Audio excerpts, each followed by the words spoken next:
Salut, salut les amis, soyez bénis dans le nom de Jésus-Christ. Nous voulons continuer sur notre série concernant les finances dans l'Église et surtout dans cette profondeur spirituelle que nous avons entamée il y a de cela quelques semaines en ce qui concerne Mammon. Et en me faisant quelques réflexions pendant cette semaine, je me suis dit, est-ce qu'il n'y a pas un exemple particulier qui pourrait nous interpeller dans la parole de Dieu déjà en ce qui concerne le travail de Mammon? Comment est-ce que Mammon est véritablement actif pour éloigner les gens qui veulent sincèrement servir le Seigneur. Nous avons déjà eu à parler de l'exemple de Paul, en fait, de ce verset qu'il aborde lorsqu'il parle à Timothée, et ça a été très très intéressant. Mais je suis effectivement tombé sur cette réflexion en me disant que mais est-ce que Judas ne pourrait pas être un exemple très intéressant? Et c'est pourquoi j'aimerais vraiment aborder l'exemple du Judas avec nous.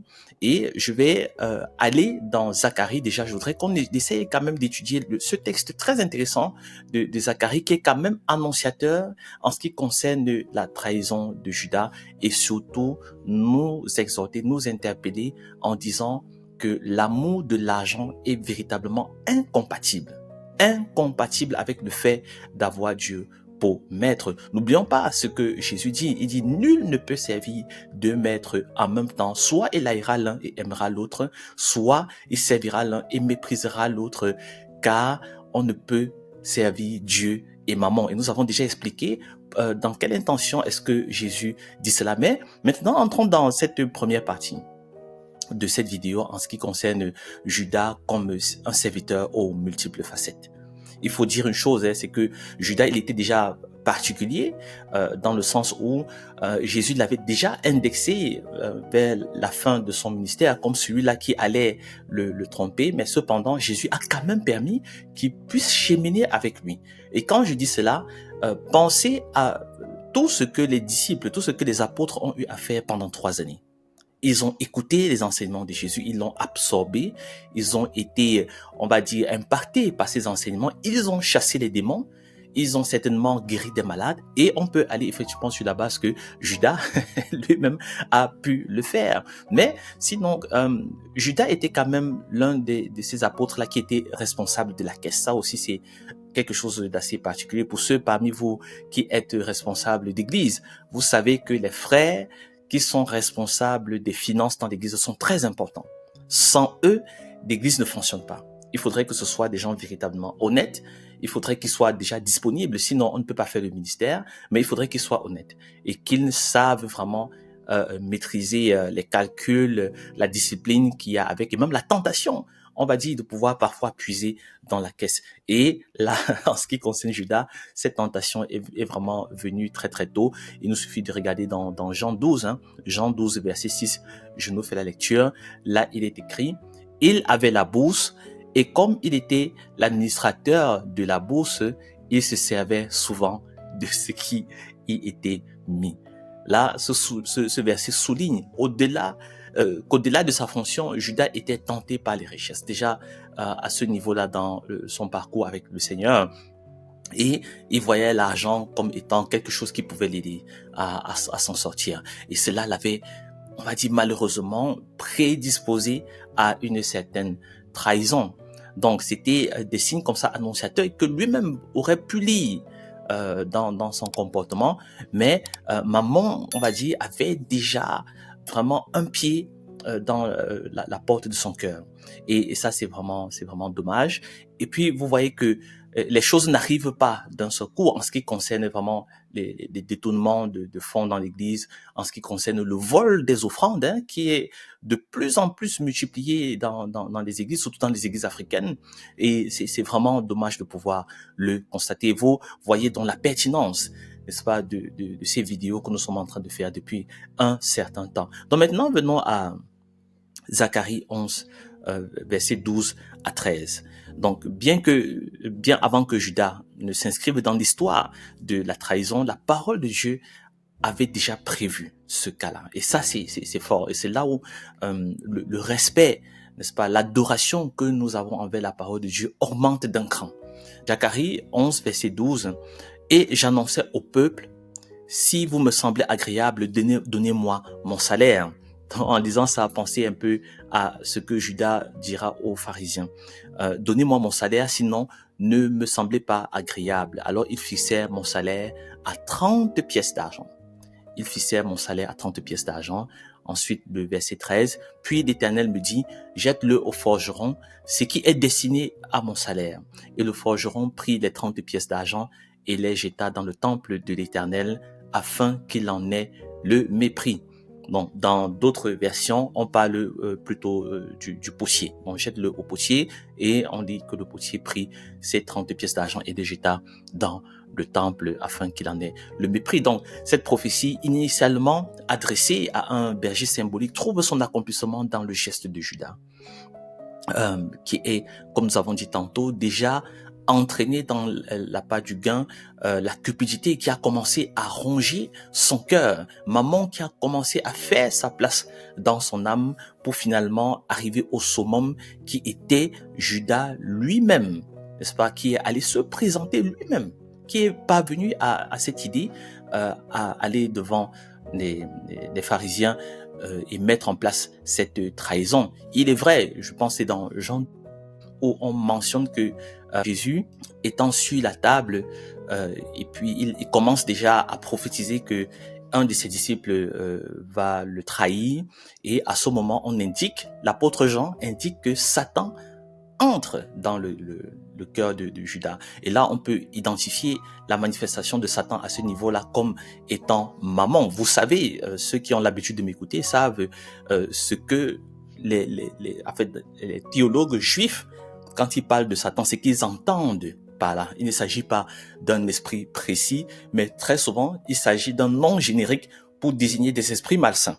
Donc, pour dire qu'à ce niveau-là, on peut véritablement penser que cet esprit spécifique qui est maman, se manifestant par l'amour de l'argent, est celui-là qui a véritablement envahi le cœur de Judas au moment où la Sainte Seine est en train d'être pratiquée. Et à ce moment-là, donc, il se lève et puis il va et il commet le forfait. Et cela est écrit notamment dans Matthieu 26, 14 à 16. Je vous fais la lecture. Alors l'un des 12, appelé Judas Iscariote, alla vers les principaux sacrificateurs. Il dit, que me donneriez-vous, comme une sorte de salaire, n'est-ce pas? Que me donneriez-vous et je vous livrerai Jésus. Et ils payèrent 30 pièces d'argent. Exactement le montant tel que Zacharie avait prédit. Autant le dire, Zacharie était un vrai prophète, ou bien on le dira d'une autre manière, la prophétie était vraiment 100% accurate, 100% exact, très précise. Et on estime dans certains commentaires bibliques, on estime 30 pièces d'argent comme étant le salaire qui était accordé à un ouvrier pour 5 jours. Certains disent que c'était pour 30 jours, d'autres disent que c'était pour 2 mois. Ce n'était pas un salaire énorme, mais il était quand même pour ce temps-là assez significatif, pour que Judas puisse quand même se dire, ok, j'accepte ce salaire-là, mais ce n'était pas non plus quelque chose de faramineux qui fait rêver autant que cela, mais il était significatif au vu, n'est-ce pas, de ce que les ouvriers normaux dans ce temps-là pouvaient gagner. Et puis c'est assez triste de voir comment l'argent a pu emporter un apôtre, parce que finalement il faisait partie du collège des apôtres. La trahison de Judas, des amis, est un exemple poignant de ce qui arrive quand l'amour de l'argent prend le pas sur l'amour de Dieu. L'amour de l'argent, quand il prend le pas sur l'amour de Dieu, ça devient vraiment quelque chose d'assez dramatique. Et Jésus nous interpelle là-dessus en nous disant, nous devrions être encouragés à rester loyaux en ce qui concerne Dieu. Cette loyauté nous interpelle jusqu'à notre rapport à l'argent. Richesse, la cupidité, l'amour des biens matériels, c'est quelque chose qui peut nous entraver dans notre relation avec le Seigneur, car lui-même il le dit, nous sommes interpellés à avoir une relation avec lui de telle enseigne que notre amour pour lui est absolu. C'est-à-dire que nous devons l'aimer de tout notre corps, de toute notre âme, de toute notre pensée, etc. Et Judas, en fait, ce n'est pas un cas isolé. Dans nos vies, nous sommes parfois tentés de mettre le ministère que nous devons à Dieu un peu de côté pour aller chercher l'argent. Nous sommes parfois tentés pour certains besoins, parce qu'il faut peut-être une deuxième voiture, parce qu'il faut construire une maison. On peut justifier cela en disant on voudrait le faire pour les enfants. Bien qu'en réalité, les enfants n'ont pas forcément besoin d'un grand espace ou bien d'une maison luxueuse. Tout ce dont ils ont besoin, c'est de notre attention, de notre amour. Mais nous avons des alibis, des justificatifs pareils pour dire que nous avons besoin de ci ou de ça. Mais en fait, c'est l'amour de l'argent, c'est l'amour du luxe, c'est la cupidité, c'est des manœuvres de maman qui a déjà peut-être un pied dans nos cœurs, qui nous poussent à ce genre de réflexion. L'argent devient rapidement un faux maître qui éclipse notre foi lorsque nous ne sommes pas capables d'avoir de telles intentions pour le royaume. Si on n'arrive pas vraiment à cette pensée de dire le temps, l'engagement, l'envie, la motivation, n'est-ce pas, l'énergie que j'investis pour chercher l'argent, je voudrais aussi l'investir pour Dieu, à minima, alors il y a un problème en ce qui concerne notre foi. Et véritablement, les amis, c'est un défi pour chacun d'entre nous en ce qui concerne notre relation avec Dieu, pour nous, surtout les pasteurs. Et je voudrais vraiment encourager tous les hommes de Dieu à être vigilants à ce niveau. C'est vrai, nous avons besoin de certains moyens pour mener l'œuvre de Dieu à bien. Il faudrait qu'il y ait quand même un certain standard, que lorsque nous nous placions devant le peuple de Dieu, que la veste soit quand même une veste d'une certaine hauteur, pas forcément la veste, ça peut être un gandora, et ainsi de suite, la chaussure, tout ça, toutes ces choses. Mais faisons très attention parce que la ligne est très fine. Parfois, on peut se dire, je peux servir Dieu et aimer l'argent. Je peux servir Dieu et aimer le luxe, à prendre du plaisir, à m'habiller d'une certaine manière, ou bien de mener un certain style de vie. Le Seigneur Jésus dit, en rappel, Luc 16, verset 13, « Nul serviteur ne peut servir deux maîtres, car ou il haïra l'un et aimera l'autre, ou il s'attachera à l'un et méprisera l'autre. Vous ne pouvez servir Dieu et maman. Vous ne pouvez servir Dieu et l'argent. Vous ne pouvez aimer Dieu et aimer l'argent en même temps. C'est véritablement un problème. Ainsi, nous sommes appelés à choisir Dieu comme le seul maître et à rejeter l'avidité. Et par après, si nous avons besoin d'argent, si nous avons besoin de certaines richesses pour faire avancer l'œuvre de Dieu sur la terre, alors lui-même s'en chargera de nous mettre cela à disposition. Il est capable de le faire. Il est capable de le faire. Vraiment, les amis, sachons regarder au Seigneur en ce qui concerne les moyens financiers.